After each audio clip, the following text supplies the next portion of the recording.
ఒక అరాచకం, ఒక రాక్షసత్వం, ఒక దుర్మార్గం అన్ని పదాలకి కేర్ ఆఫ్ అడ్రస్ హైడ్రా. ఒక మున్సిపాలిటీ పర్మిషన్ ఇస్తుంది, ఒక హెచ్ఎండిఏ పర్మిషన్ ఇస్తుంది.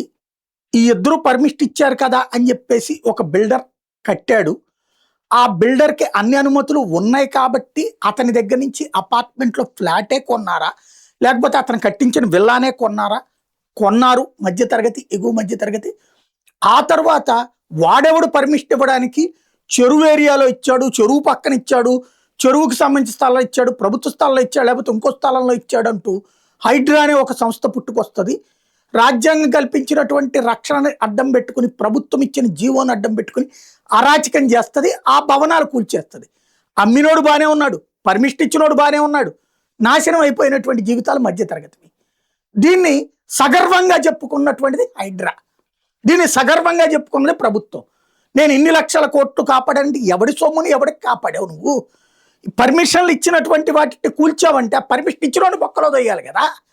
పర్మిషన్ ఇచ్చినటువంటి హెచ్ఎండిఏ వాడిని ఎవరన్నా అరెస్ట్ చేసి జైల్లో పెట్టావా? పర్మిషన్ ఇచ్చినటువంటి కార్పొరేషన్ ఎవరన్నా జైల్లో పెట్టావా? లేదు. వాళ్ళు ఏమంటున్నారు, రూల్ ప్రకారం పర్మిషన్ ఇచ్చామన్నారు. మరి వాడు రూల్ ప్రకారం పర్మిషన్ ఇస్తే వీడు కొనుక్కోవడం వెంట తప్పుతుంది, వాడు కట్టడం వెంట తప్పు అవుతుంది, నువ్వు తీసుకెళ్ళి ఇది నాశనం చేయడం ఎట్లా ఒప్పు అవుతుంది? చేసేసాం. ఓవైసీ జోలికి వెళ్ళాలంటే వచ్చా, రేవంత్ రెడ్డి వాళ్ళ కుటుంబ సభ్యులకు సంబంధించినటువంటి ఏరియాలో బఫర్ జోన్ వ్యవహారాలు అవసరం లేదు. మిగతా ఇష్యూస్కి వచ్చేటప్పటికి ఎవరినైనా సరే మేము ఏడిపిస్తాం. రియల్ ఎస్టేట్ అనేది హైదరాబాద్లో సర్వనాశనం కావడానికి, ఎక్కడ భూమి కొనాలన్నా భయపడిపోవడానికి, ఓ ఫ్లాట్ కొత్తది కొందామంటే రేపు ఉంటుందో లేదో తెలియదు. అపార్ట్మెంట్లే కూల్చేశారు, విల్లాలే కూల్చేశారు, ఇండిపెండెంట్ హౌస్లే కూల్చేశారు, వ్యాపారాలే కూల్చేశారు. వందలాది మంది జీవితాలు కాదు, వేలాది మంది జీవితాలతో చెలగాటమాడినటువంటి ఒక దౌర్భాగ్య రక్షణతో కూడినటువంటి రౌడీయిజం, అధికారిక ప్రభుత్వ రౌడీయిజం.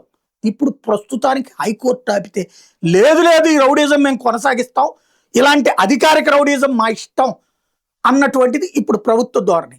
ఇది ప్రజాస్వామ్యమా? ప్రజాస్వామ్య పరిరక్షణ గురించి మాట్లాడేటటువంటి అర్హత వీళ్ళకి ఎవరికన్నా ఉందా అన్నదే ఇక్కడ ప్రశ్న.